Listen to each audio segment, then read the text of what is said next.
Shri Venkateswara gold తాకట్టులో ఉన్న మీ బంగారాన్ని విడిపించి కొనబడును.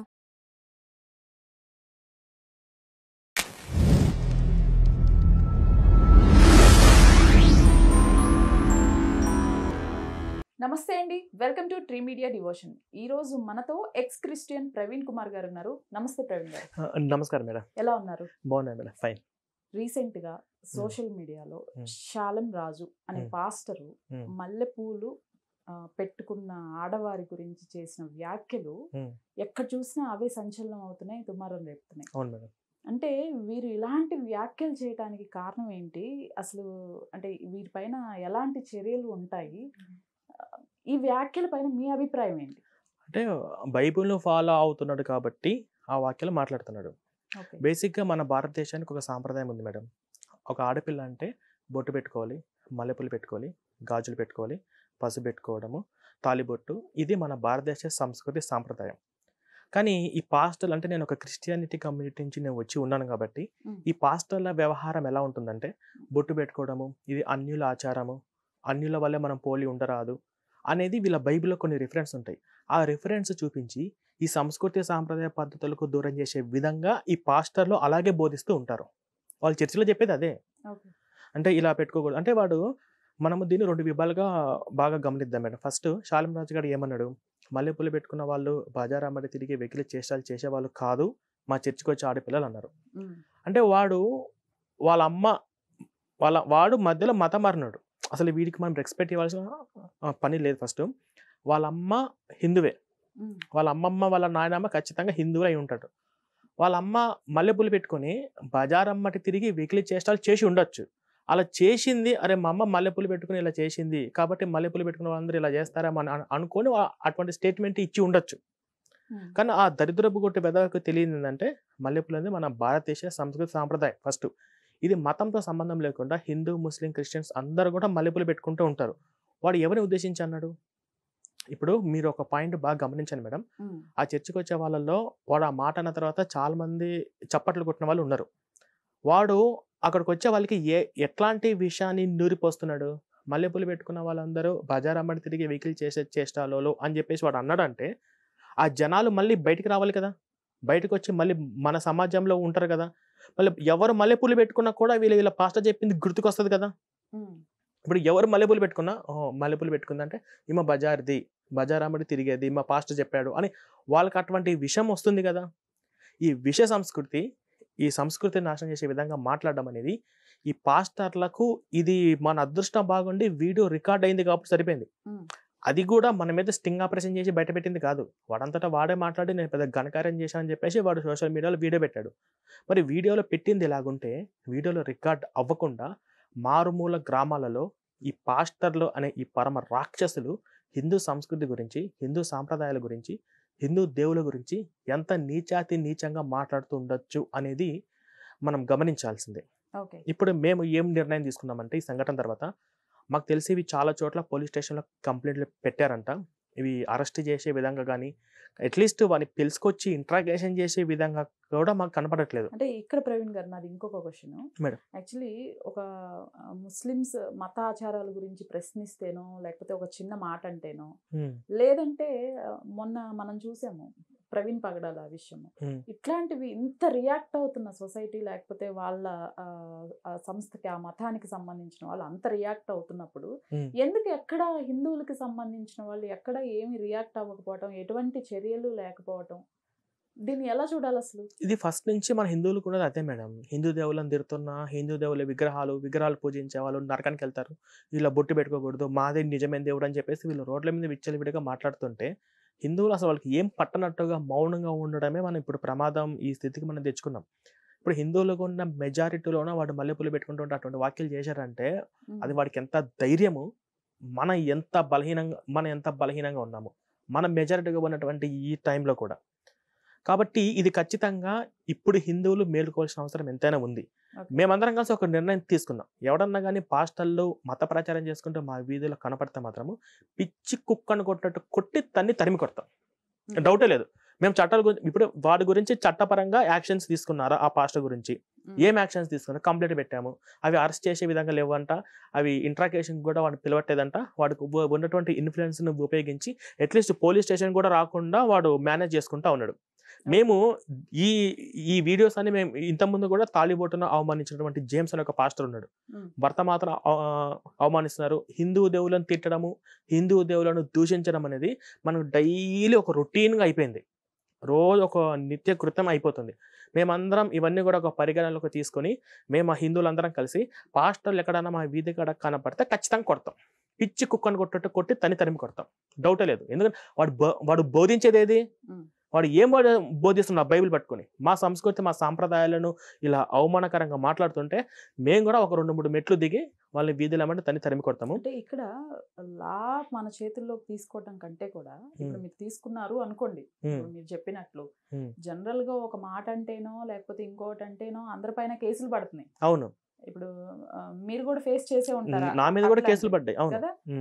ఒక చిన్న మాట అంటేనో లేదంటే మా బైబుల్ అన్నారనో లేకపోతే మతాన్ని కించపరిచారనో రకరకాల కేసులు పోలీస్ స్టేషన్కి వెళ్ళి రావటాలు నిత్యం ఫేస్ చేస్తూనే ఉంటారు మీలా ఉన్న 3-4. బట్ వారిపైన ఎందుకు పడట్లేదు? వారిపైన ఎందుకు ఇవన్నీ అవ్వట్లేదు? అంటే వీళ్ళు హిందూ సంఘాల వాళ్ళు కరెక్ట్గా లేరు అంటారా, లేకపోతే వారికి చట్టం అంత వెసులుబాటుతనంగా ఉంది అంటారా?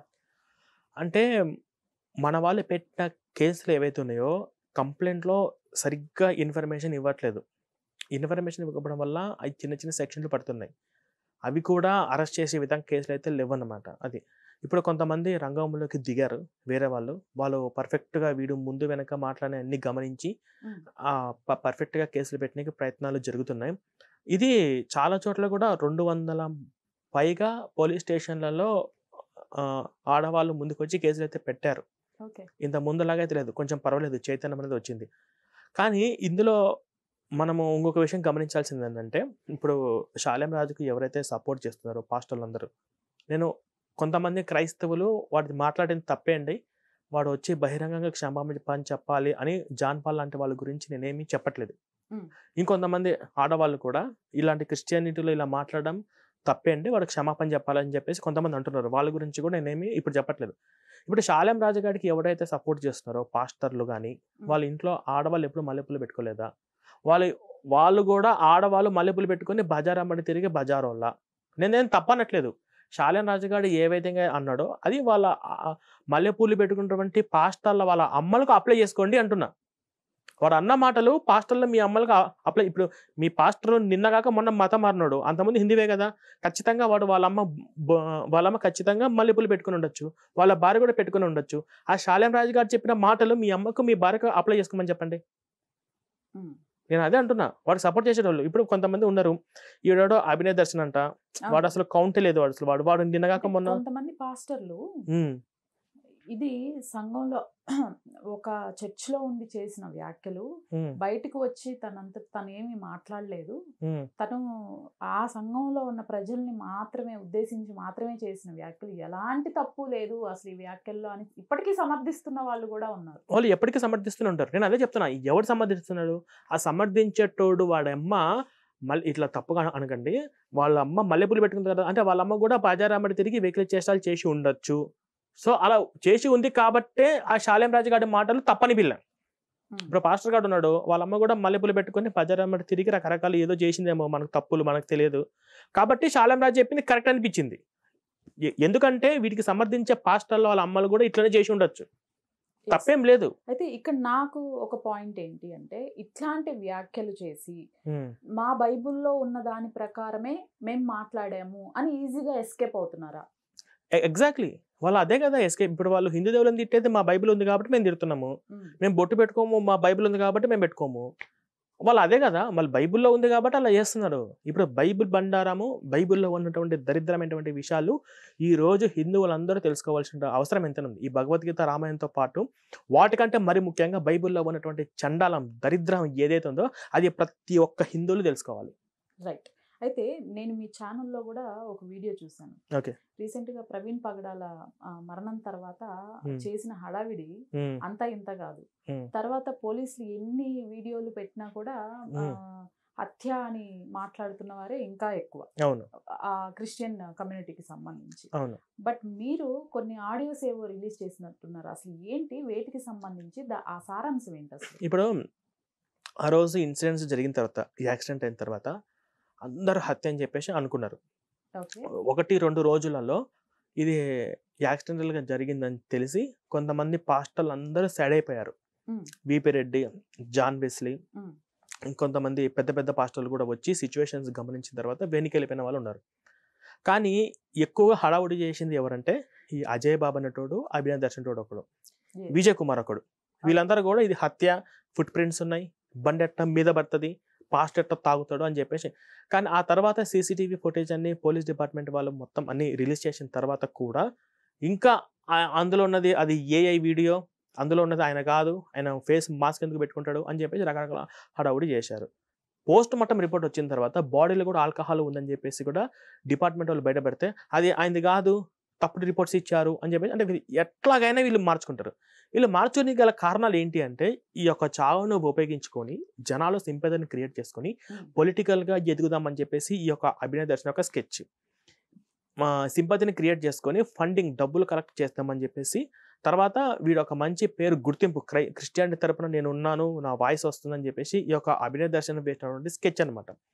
మేమేం చేశామంటే వాడి నిజ స్వరూపం అంటే ఇది యాక్సిడెంట్ అయిన సంగతి అందరికీ తెలుసు కాబట్టి వాడి నోటి వెంటనే ఇప్పుడు క్రిస్టియన్స్ అందరూ కూడా వాడిని నమ్మట్లే. అప్పటికే వాడి నోటి వెంట బయటికి తెప్పించడం కోసము నేను, మా యాక్టర్ రాజు గారు, మా అశ్లేష గారు ఒక స్కెచ్ చేసుకొని మెల్లమెల్లగా వాడు రూట్లోనే వెళ్తూ మేము విషయాలన్నీ కక్కించాం.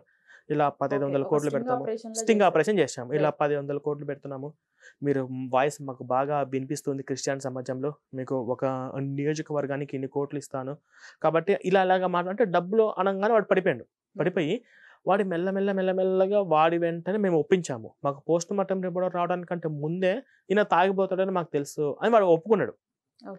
చాలా చోట్ల కూడా అవునంటే మేము ఒక స్టాండ్ తీసుకున్నాం, తప్పు ఒప్పో స్టాండ్ తీసుకుని మేము దాని మీద నిలబడతాం అంటారు. ఇక్కడ మీరు గమనించండి మేడం, ఈ అభినయ దర్శన్ అనేటోడు తాగి చనిపోయిన ఒక యాక్సిడెంట్ చచ్చిపోయిన ఒక పాస్టర్ విషయాన్ని హత్య అని చెప్పేసి వాడు అలా అన్నాడంటే ఇప్పుడు ఆ కుటుంబం ఎంత బాధపడుతుంది? First point. ఇప్పుడు హత్య అంటే ఎవరు చేసి ఉండొచ్చు? హిందూ సంఘాలు చేసి ఉండొచ్చు, బీజేపీ ప్రభుత్వం, ఆర్ఎస్ఎస్, విశ్వ హిందూ శక్తి పరిషత్తు, లేకపోతే ఎవరో ఒక హిందూ సంఘాలు. వాళ్ళు డైరెక్ట్ పేరు చెప్పారు కదా, కరుణాకర్ సుగుణన్ వాళ్ళు, రాధా మనోహర్ దాసు, లలిత్ కుమార్, వీళ్ళ ముగ్గురిని అనుమానిత లిస్టులో ఉంచారా లేదా, వాళ్ళని అరెస్ట్ చేశారా లేదని చెప్పి డైరెక్ట్ వాళ్ళ పేర్లు చెప్పారు.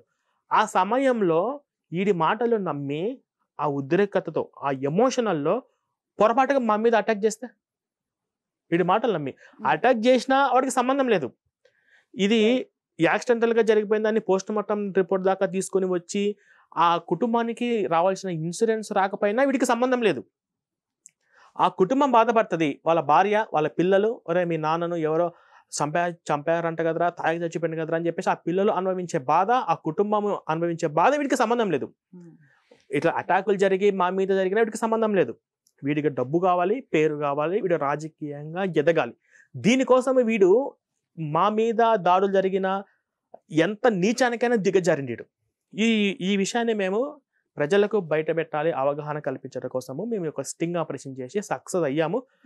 దాదాపుగా 99.99 క్రిస్టియన్స్ అందరు కూడా మమ్మల్ని అర్థం చేసుకొని వాడి సిపిఎఫ్ నుంచి బయటకు వచ్చిన వాళ్ళు అందరూ చాలా మంది కూడా ఫోన్ చేసి వీడు చెప్పింది కరెక్ట్ కాదు, వీడిని ఇన్నో నమ్మని చెప్పేసి కూడా బయటకు వచ్చారు. కానీ ఇప్పుడు నేను ఇక్కడ చెప్తున్నాను, ఈ విషయాన్ని నేను వదిలిపెట్టే ఛాన్సే లేదు. ఈ ప్రవీణ్ పగడాల యొక్క యాక్సిడెంటల్ కేసుని పాస్టర్లు సుమారు 10 మంది పాస్టర్లు ఏ విధంగా అయితే రచ్చ చేసి 2 నెలల పాటు వీళ్ళు చేశారో అంతకు మించి 10 ఇంతలు నేను మళ్ళీ ఇది తెర మీదకి నేను తీసుకొని వస్తుంటాను. ఇప్పటికి కేఏ పాల్ గారు ఏదో కేసేసి ఇంకా రన్ అవుతున్నట్లుంది. ఈ కేఏ పాల్ కమిడియన్ మేడం, ఈ కమిడియన్స్ గురించి కూడా మనం మాట్లాడుకుని టైం వేస్ట్, వాడు ఏం చేస్తాడో చేసుకోనియండి. ఇప్పుడు వీళ్ళందరూ కూడా జోకర్స్. ఇప్పుడు కేఏ పాల్ లాగా వాడు పక్కన పెట్టేసింది. ఈ రచ్చ ఎవరైతే చేశారో వీళ్ళందరి మీద నేను ఒక షార్ట్ ఫిల్మే తీయచ్చు, లేకపోతే అవన్నీ కూడా ఎప్పటికప్పుడు బయట పెట్టచ్చు. ఈ మొత్తం క్రిస్టియానిటీ సమాజంలో ఉన్నటువంటి వాళ్ళు ఎవరైనా కానీ రాజకీయంగా ఎదగాలనుకున్నా కూడా నేను ఎదగనివ్వకుండా ఈ రికార్డ్స్ ఎప్పటికప్పుడు అప్డేట్ చేస్తూనే నేను ఉంటాను. మీరు ఇప్పుడు రిలీజ్ చేసిన ఆడియోస్ లో అసలు సారాంశం ఏంటండి? ఏమని ఒప్పుకున్నారు వాళ్ళు? వాళ్ళు ఒప్పుకున్నారు, మేము ఒక స్టాండ్ తీసుకున్నాం, ఆయన తాగుతాడని మాకు తెలుసు, ఆ రిపోర్ట్ రాకముందే మాకు తెలుసు, బట్ మేము ఇది చెప్తే జనాలు ఇది చెప్పకూడదు మనము, ఉమ్, ఇది చెప్పకుండా మనము వేరే రూట్లో ఇది అంటే ఈ అవకాశాన్ని ఉపయోగించుకొని అంటే అసలు ఏం జరిగిందంటే ఈ ప్రవీణ్ పగడాల యాక్సిడెంట్ కంటే ముందు కూడా పాస్టర్ల మీద అసహ్యం పుట్టేసింది చాలా మందికి కూడా.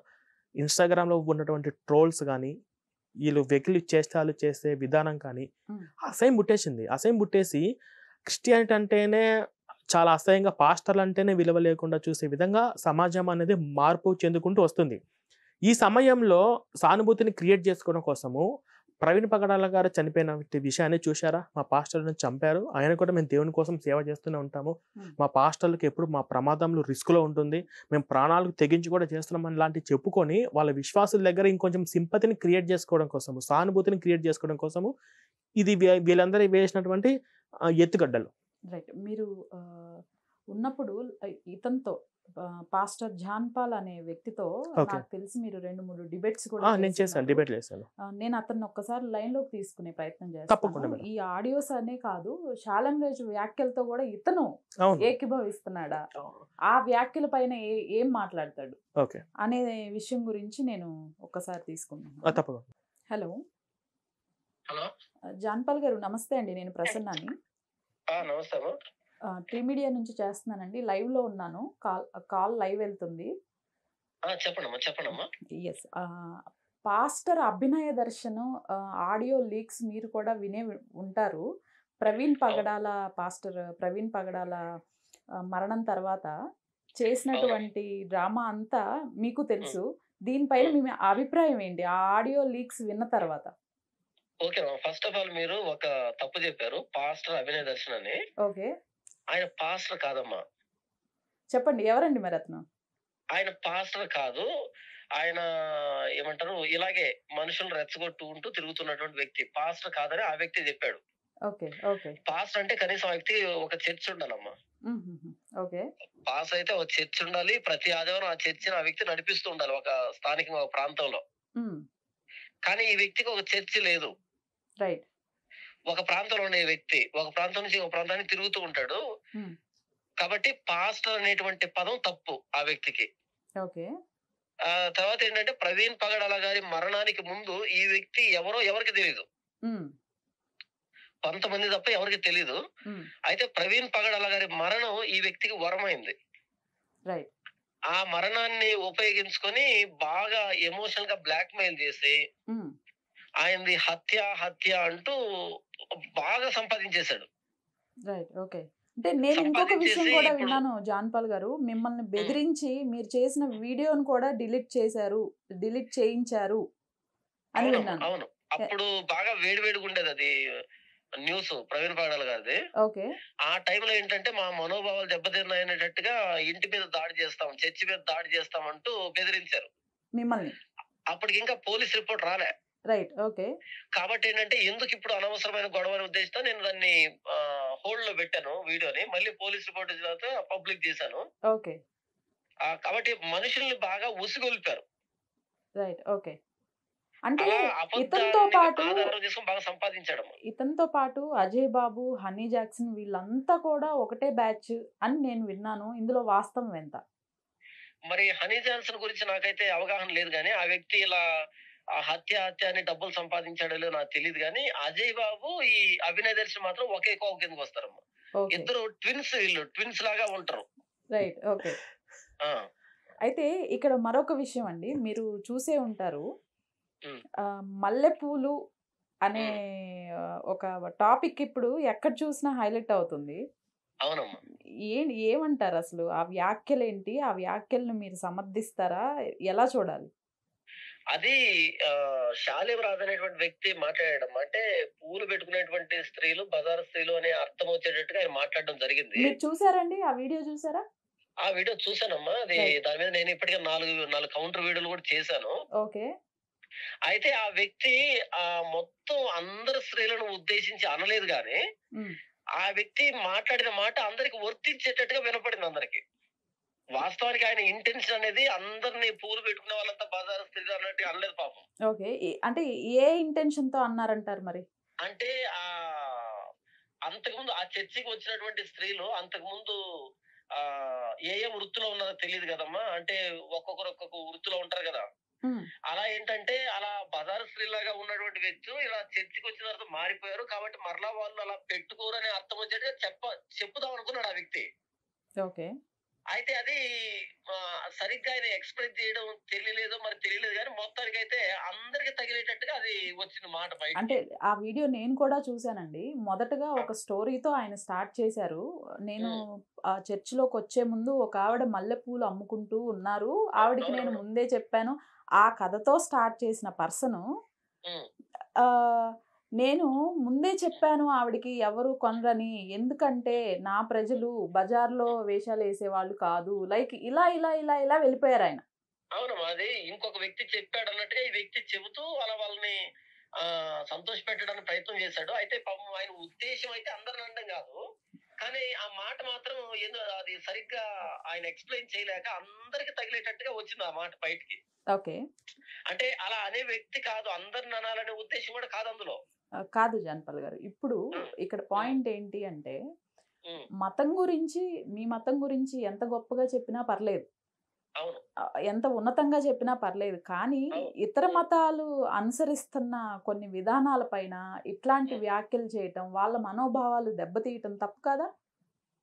అమ్మ నేను దాన్ని సమర్థించట్లేదు. ఖచ్చితంగా తప్పే. ఓకే. ఇప్పుడు నా యేసుప్రభు గురించి నేను ఎంతైనా చెప్తాను. రైట్. కానీ ఇతర వ్యక్తుల గురించి విమర్శ చేయాల్సిన అవసరం నాకు లేదు. ఓకే. అది శాలేమరాజు కూడా లేదు. అయితే ఏంటంటే ఆయన చెప్పే విధానంలో కొంచెం తేడా వచ్చింది. హ్మ్. అయితే ఇక్కడ తప్పెక్కడ జరిగిందంటే ఆయన చెప్పింది ఆహ్, తప్పే. కానీ ఏంటంటే ఇది ఎంత దూరం పోతది? ఎంతమందికి తగులుతది? ఎంతమంది బాధపడతారు అనేది తెలియకుండా దానికి క్షమాపణ చెప్పకుండా, ఒక ఎక్స్‌ప్లనేషన్ ఇవ్వకుండా ఇన్ని రోజులు నాన్చుతూ వచ్చాడు కదా! అది తప్పయిందమ్మా. నేను అదే అడుగుతున్నానండి. దాదాపు 4 రోజులైతుంది. సోషల్ వారం మీడియాలో పైనైంది. వారం పైనైంది. యెస్. ఇంత చర్చ నడుస్తుంది. కనీసం ఒక క్షమాపణ కానివ్వండి, ఎక్కడ బయటకొచ్చి చెప్పకపోవటం, దీని వెనక ఉద్దేశ్యం ఏంటి? అంటే ఆయనకి మీలాంటి వాళ్ళేమైనా సపోర్ట్ ఇస్తున్నారా? అమ్మా నేనిప్పటికి 4 వీడియోలు చేశాను. దీని వెనకాల కారణం చెప్తాను. చాలా జాగ్రత్తగా వినండి. చెప్పండి. దీని వెనకాల కారణం ఫస్ట్ ఇన్నోసెన్సీ, అమాయకత్వం. ఇది ఇంత దూరం వస్తదని ఎక్స్‌పెక్ట్ చేయలే ఫస్ట్. సో, అమాయకత్వంతో హిందువుల పైన లేదు. మాట్లాడుతున్నారు. నన్ను పూర్తి చేయనివ్వండి. రైట్. చెప్పండి. ఫస్ట్ ఇన్నోసెన్సీ, అమాయకత్వం ఊహించలేకపోయాడు. ఓకే. 2 నెగ్లిజెన్స్, నిర్లక్ష్యం. హ్మ్. ఏమవుతదిలే అని. ఓకే. 3 యారోగెన్సీ, గర్వం. నన్నెవడేం చేస్తాడులే అని. హ్మ్. 4 ఇర్రెస్పాన్సిబిలిటీ, బాధ్యత రాహిత్యం. హ్మ్. 5 బిబ్లికల్ ఇల్లిటరసీ, బైబిల్ నిరక్షరాస్యత. ఏది బోధించాలి, ఏది బోధించకూడదని. ఓకే. సరే ఇప్పటికైనా ముందుకొచ్చి హ్మ్. నేను మాట్లాడిన మాట ఆ ఉద్దేశ్యం అది కాదు. నేను ఏదో చెప్పాలనుకుని ఏదో చెప్పాను. మీ హ్మ్. మనోభావాలు దెబ్బతిని ఉంటే దయతో క్షమించండి హ్మ్. అని ఒక్క మాట చెబితే ఇప్పటికైనా ఇది సద్దుమణుగుతది. రైట్. అయితే ఆయన ఇంకా ముందుకు రాకపోగా హ్మ్. ఆయన శిష్యులుగా పిలువబడుతున్న చాలా మంది వచ్చి ఇంకా దాన్ని సమర్థించే క్రమంలో హ్మ్. ఇంకా రెచ్చగొడుతున్నారు. అవునండి. ఇప్పుడు రకరకాలుగా ఆయన్ని సమర్థిస్తున్నారు. అసలు అందులో తప్పేం లేదు. మా బైబిల్‌లో అలానే రాసుందని కొంతమంది లేదమ్మా. చెప్తున్నారు. మా బైబిల్‌లో అలా రాయబడి లేదు. ఓకే. మీరు బైబిల్‌లో చూస్తే గనక యేసు ప్రభువు రోమీయులనో, గ్రీకులనో, మోయాబీయులనో, అమ్మోనీయులనో, ఈజిప్షియన్‌లో ఎప్పుడు మాట్లాడలే ఆయన. ఓకే. కేవలం ఆయన స్వజాతీయులు యూదులనే మాట్లాడాడు. మీరెందుకు తప్పు చేస్తున్నారని. హ్మ్. ప్రభువైన యేసుక్రీస్తు వారు ఎవరిని అనలేదు. ఎవరిని అనం మేము క్రైస్తవులుగా. ఇప్పుడు నేనున్నానమ్మా. నేను కౌంటర్ వీడియోలో శాలిరాజు మీదే చేశాను. ఎందుకంటే హ్మ్. ఆ వ్యక్తి కూడా క్రైస్తవుడు కాబట్టి మేము 100 మాట్లాడుకుంటాం. ఎందుకంటే ఒకే విశ్వాసానికి సంబంధించినోళ్ళం కాబట్టి. ఓకే. కానీ ఈ హైందవుల గురించి నాకు సంబంధం లేదు. వాళ్ళ ధర్మం వాళ్ళది. నా నా నేను నమ్ముకునేది నాది. మీరు మాట్లాడటం జరిగిందా అండి? రాజుతో తర్వాత ఈ డిస్కషన్ తర్వాత మీరేమైనా మాట్లాడే ప్రయత్నం చేయటం గాని జరిగిందా? ఆ వ్యక్తితో మాట్లాడడం అన్నది సాదాసీదా వ్యక్తులకి సాధ్యం కాదమ్మా. ఎందుకంటే ఆ నంబర్ ఉండదు. ఎందుకలా? ఎందుకంటే ఇప్పుడు వాళ్ళు ఏ రాజకీయ నాయకులకు లేకపోతే టాప్ మోస్ట్ వ్యక్తులకు అందుబాటులో ఉంటారు గానీ, ఆహాహా! సామాన్యమైన వ్యక్తులకి అందుబాటులో ఉండరమ్మా వాళ్ళు. ఓకే. ఓకే. కాబట్టి అదే మీరు ఏదైనా ఒక రూ. 1,00,000 2,00,000 మేము డొనేషన్ ఇస్తా అంటే అప్పుడు అందుబాటులోకొస్తారు. ఓహ్! అంతేకాని సామాన్యంగా ఊరికే ఫోను చేసి మీరు అలా మాట్లాడారు, ఇలా మాట్లాడారంటే వాళ్ళందరికి ఎక్స్‌ప్లనేషన్ ఇచ్చే స్థితిలో గాని, హ్మ్. అంత అందుబాటులో గాని ఉండరు. ఎందుకంటే అంత అందుబాటులో ఉన్నప్పుడు చులకన అవుతాం అనేటువంటి భావన. కాదు, ఫైనల్ గా ఒకటి చెప్పండి జాన్పాల్ గారు. ప్రవీణ్ పగడాల గారి మరణాన్ని అడ్డు పెట్టుకొని అభినయ్ దర్శన్ గారు కానివ్వండి, లేకపోతే అజయ్ బాబు గారు కానివ్వండి, ఎన్ని కోట్లు సంపాదించి ఉంటారు? అంటే నాకు కరెక్ట్ గా ఫిగర్ అయితే తెలియదు కానమ్మా, చాలా మొత్తంలోనే సంపాదించారమ్మా. అంటే ఒక ఉజ్జాయింపుగా చెప్పండి, అది అప్రాక్సిమేట్లీ. అది మనకు తెలియదమ్మా, ఎంత అన్నది మనం తెలియదు కానీ ఓకే, ఎక్కువ మొత్తంలో ఫారిన్ ఫండ్ వచ్చిందమ్మా. అంటే క్రోర్స్ లోనే ఉండొచ్చా? అనుకుంటున్నానమ్మా, ఉండొచ్చు. రైట్. ఇక్కడ ఈ మరణంలోనే కాదు, ఆ మణిపూర్ సంఘటనలో, మణిపూర్ లో దాడులు జరిగేటప్పుడు, అవును, ఆ మణిపూర్ సంఘటనలోనే అజయ్ బాబు 3 కోట్ల రూపాయలు సంపాదించాడని అంచనా అమ్మ. Okay okay. అప్పట్లోనే. కాబట్టి ఏంటంటే ఇప్పుడు ఫారిన్ లో చాలా మంది ఉంటారు, క్రైస్తవులు ఉంటారు కదా, ఇక్కడ వీళ్ళు ఏదో పోరాటం చేస్తున్నారని గట్టి గట్టి కలుస్తుంటే పాపం వాళ్ళకు తెలియదు ఇక్కడ నిజంగా రియాలిటీలో ఏం జరుగుతుంది అన్నది. Okay okay. వీళ్ళు చెప్పేదే కదా వాళ్ళు వింటారు అక్కడ. అవును. సో అలా ఫారిన్ లో వాళ్ళు తక్కువ అంటే 50,000 60,000 పంపిస్తారు వాళ్ళు. ఫారిన్ నుంచి ఒక అమౌంట్ వచ్చిందంటే 50,000 60,000 అనేది ఒక చిన్న విషయం అక్కడ. ఓకే. కాబట్టి ఒక 100 మంది వేసిన అలా కొన్ని లక్షల మంది చూస్తారు కదా, 100 మంది వేసినా సరే అది చాలా ఎక్కువ మొత్తం వస్తుందమ్మా. రైట్. ఓకే. ఆల్రెడీ జాన్పాల్ గారు, అంటే ఈ విషయాలపైన మీరు ఉన్నది ఉన్నట్లుగా స్పందించినందుకు ముందుగా ధన్యవాదాలు మీకు. థ్యాంక్ యూ అండి. యాక్చువల్లీ ఒక పాస్టర్కి పడదు అనేది నగ్న సత్యం. అవును మేడం. ఒక పాస్టర్ని ఆ పాస్టర్ మంచి వాళ్ళు అని అనటం నేను ఇంతవరకు వినలేదు, చెప్పరు కూడా ఎప్పటికీ. అంటే ఇప్పుడు నేను ఎంతసేపు మాట్లాడినా, లేదంటే మీతోనే మాట్లాడించినా కొంతమంది నమ్మకపోవచ్చు. బట్ ఆయన పాస్టర్ గా వర్క్ చేస్తున్నారు, పాస్టర్ గా ఉన్నారు జాన్పాల్ గారు అని చాలా మందికి తెలిసే ఉంటుంది. బట్ ఆయన చెప్తున్న వాస్తవాలు ఇవి. అంటే ఆ శాలం రాజుని వెనకేసుకొస్తున్నట్టే ఉంది. ఆ వ్యాఖ్యల్ని ఖండిస్తున్నాను అదే ఇప్పుడు అందరినీ ఉద్దేశించాలా అనలేదు. అంటే ఇప్పుడు శాలేం రాజు గారికి ఇక్కడ ఇన్సల్టింగ్ జరిగినట్టు కాదు, మొత్తం పాస్టర్ల సమాజానికి జరిగినట్టు. ఈయన కూడా ఒక పాస్టర్ వృత్తిలోనే ఉన్నాడు కదా, కాబట్టి ఈయన ఇప్పుడు అభినయ్ దర్శన్ పాస్టర్ కాదన్నాడు. అభినయ్ దర్శన్ ఇప్పుడు వీడైనా ఎవరైనా ఒకటే. అవునండి, పాస్టర్ కాదా? పాస్టర్ అతను. చర్చి ఉంది కడపలో, విశ్వాసులు ఉన్నారు, 3 పిల్లలు కూడా ఉన్నారు. అది వేరే విషయం లేండి. ఇక్కడ హైదరాబాద్ లో కూడా వాడు నడిపిస్తున్న వీళ్ళు ఇక్కడ లేదు, కడపలో ఉంది, వాడికి చర్చి ఉంది. వాడు వస్తుంటే ఇటు పూలు జల్లేటట్టు అదంతా ఉంది. అదంతా ఒకప్పుడు. ఇప్పుడు ఈ ప్రవీణ్ పగడాల విషయంతో వాడు పాపులర్ అయిండు, అది అవకాశాన్ని ఉపయోగించుకొని. అంటే ఏ ఇద్దరి పాస్టర్లకు కానీ, ఏ 2 క్రైస్తవ సంఘాలకు కానీ, ఏ 2 డినామినేషన్లు కానీ బైబుల్ ఒకే విధంగా అర్థం కాదు. ఇద్దరు పాస్టర్లకి బైబుల్ పడదు అసలు. అంతెందుకు మేడం, ఒకే పాస్టర్ ఉన్నాడు, ఈరోజు బైబుల్లో ఒక వచనానికి ఒక అర్థం చెప్పండి, వాడు ఒక అర్థం చెప్తాడు. అదే పాస్టర్ మళ్ళీ ఇంకొక 6 నెలల తర్వాత అడిగితే మళ్ళీ ఇంకొక అర్థం చెప్పచ్చు. ఒకే పాస్టర్కే బైబిల్ మీద ఒకే అభిప్రాయం. ఇప్పుడు విజయ్ కుమార్ అని చెప్పేసి ఒకడు ఉన్నాడు, వాడు ఏం చేసినంటే సికింద్రాబాద్లో ఒకడు ఉన్నాడు పాస్టర్, వాటి పేరు గుర్తురావట్లేదు. వాడిని తీసుకొని వచ్చి, నువ్వు ఏంది ఇట్లా దయ్యాలు బలు కొడతావు, దయ్యాలు బలు కొట్టడం బైబిల్ ఎక్కడుంది, అసలు ఈ యేసు ఈ కాలంలో చెయ్యడు కదా అని చెప్పేసి ఒక ఇంటర్వ్యూ చేసి అది కాదని చెప్పాడు. ఇలాంటి దయ్యాలు బలు కొట్టే పాస్టర్ నమ్మకాకండి అని చెప్పేసి వాడి పేరు ఏదో ఉంది, సికింద్రాబాద్లో ఉంటాడు అని చేశాడు. వాడే మళ్ళీ నేను పెనుగంజపూర్లో స్టింగ్ ఆపరేషన్ చేపించి ఒక పాస్టర్ని పట్టించా దయ్యాలు బలు కొట్టమని. అక్కడికి వెళ్ళి, అవును దయ్యాలు బలు కొడతారు, మా బైబిల్లో ఉంది, మీకు అర్థం కాకపోతే మీరు నమ్మకపోతే నేనేం చేయాలి, మళ్ళీ వాడే. అప్పుడేమో అట్లా ఒక మాటల, ఇప్పుడేమో ఇట్లా ఒక మాటల. అంటే వాడికి ఏది జరిగినా కూడా ఈ పాస్టర్లు వాళ్ళకు అనుకూలంగా మార్చుకోవడం అనేది వాళ్ళకి వెన్నెత పెట్టిన విద్య. ఒక మనిషిని ఎన్ని విధాలుగా మోసం చేయొచ్చు, ఒక మనిషిని ఎన్ని విధాలుగా మ్యానుఫ్యాక్చరింగ్ చేయొచ్చు అనే విషయంలో మాత్రము నైపుణ్యత ఎవరికన్నా ఉంది అంటే అది ఖచ్చితంగా మన భారతదేశంలో ఉన్న మన పాస్టర్లకే ఉంటుంది. అంటే వాళ్ళు మ్యానిపులేట్ చేయగానే అంత త్వరగా మ్యానిపులేట్ అవుతున్నారు అంటే తప్పు వీళ్ళల్లో ఏం లేదా? Week mind madam. ఇప్పుడు వాడి చర్చికి వెళ్ళే వాళ్ళందరూ వీక్ మైండే. కొంచెం బలహీనత ఉన్నా, కొంచెం ఉన్నా, ఇప్పుడు వాళ్ళు దేవుడు ఉగ్రత వస్తుంది, దేవుడు విడిచిపెట్టాడు, దేవుడు నిన్ను నరకంలో పడేస్తారంటే వాళ్ళు భయపడిపోతారు. ఇప్పుడు ఊర్లో ఉన్న పల్లెటూరు వాళ్ళకి ఏం తెలియదు కదా, మన దేవుడు కాకుండా వేరే దేవుని పూజ చేస్తే మీరు నరకానికి వెళ్తారు, అవన్నీ తీసి పడేయంటే పడేస్తారు వాళ్ళు.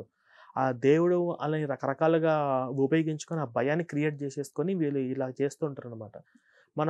మనలో ఉన్నటువంటి బలహీనత ఏదైతే ఉంటుందో ఆ బలహీనతే పాస్టర్లకు అదే వాళ్ళకు బిజినెస్కి పెట్టుబడి, మన బలహీనతే వాళ్ళ బిజినెస్కి పెట్టుబడి. కాబట్టి మనం ఎప్పుడు కూడా ధైర్యంగా ఉండాలి. మనతో పాటు మన చుట్టుపక్కల ఉన్న వాళ్ళందరినీ కూడా ఎప్పటికప్పుడు అవేర్నెస్ చేస్తూ ఉండాలి. వీళ్ళ చేసే మోసాలు, ఫ్రాడ్స్ గురించి కూడా ఎప్పుడు కూడా మనం బయట పెడుతూనే ఉండాలి. సో ఫైనల్గా మీ కాల్ ఏంటండి ఈ శాలం రాజు వ్యాఖ్యల పైన? మీరు ఏం చెప్పదలుచుకున్నారు? ఫైనల్గా ఎలాంటి చర్యలు ఉంటే బాగుంటుంది అనుకుంటున్నారు? ఇప్పుడు మాకు చట్టాల మీద ఫస్ట్ మాకు నమ్మకం ఉంది. ఒకవేళ చట్టాలు కానీ వాళ్ళు చేసుకోకపోతే, వాళ్ళు దీని మీద సీరియస్గా తీసుకోకపోతే మేము మొత్తం మా హిందూ సంఘాలు మొత్తం కూడా మేము రెచ్చగొడతాం. ఈ వీడియోని మేము అంత ఈజీగా వదిలిపెట్టము. అన్ని చోట్ల కూడా ప్లే చేసి, అన్ని ఊర్లలో ప్రతి ఒక్క గ్రామాలలోకి వెళ్ళి ప్రొజెక్ట్ పెట్టమని ప్లే చేసి, వీళ్ళు మల్లెపూలు పెట్టుకున్న వాళ్ళు వీళ్ళు ఏమంటారు, వాడు వచ్చి బయటకు వచ్చి బహిరంగంగా సారీ చెప్పకపోతే, వాడిని పోలీసు వాళ్ళు కానీ అరెస్ట్ చేయకపోతే మేము ఏం చేయాలో మా ప్లానింగ్స్ మాకున్నాయి. ఇక నుంచి మేము అమ్మ ఎవరికైనా అమ్మే, అమ్మ అందరికీ అమ్మే కదా అనే పద్ధతి మేము పాటించాం. మా హిందువులకే అమ్మ, మా హిందువుల వాళ్ళే మా ఇంట్లో అక్క చెల్లెలతో సమానం. పాస్టర్ వాళ్ళ అమ్మ మాకు అమ్మ లాంటిది కాదు. పాస్టర్ వాళ్ళ అమ్మ ఎట్లాంటిదంటే, శాలం రాజు గారు చెప్పినట్టుగా మల్లెపూలు పెట్టుకుని బజార్ అమ్మడి తిరిగే బజారీ వెకిలి చేష్టాలు చేసేది కాబట్టి వాళ్ళని మేము అమ్మగా మేము భావించాం. మేము వాడు చెప్పిన దృష్టికోణంతో మేము చూస్తాం. ఆ క్రైస్తవులో ఉన్నటువంటి వాళ్ళు ఎవరైతే ఉన్నారో, మల్లెపూలు పెట్టుకుంటే వాళ్ళు ఎవరైతే ఉన్నారో, శాలేం రాజుని సమర్థించేట వాళ్ళందరూ, అంటే శాలేం ఇప్పుడు జాన్ పాల్ గురించి నేను మాట్లాడలే, ఆయన మంచిగా మాట్లాడు, బైబిల్ సిద్ధాంతాలు పక్కన పెట్టండి, ఉన్నట్టు మాట్లాడాడు.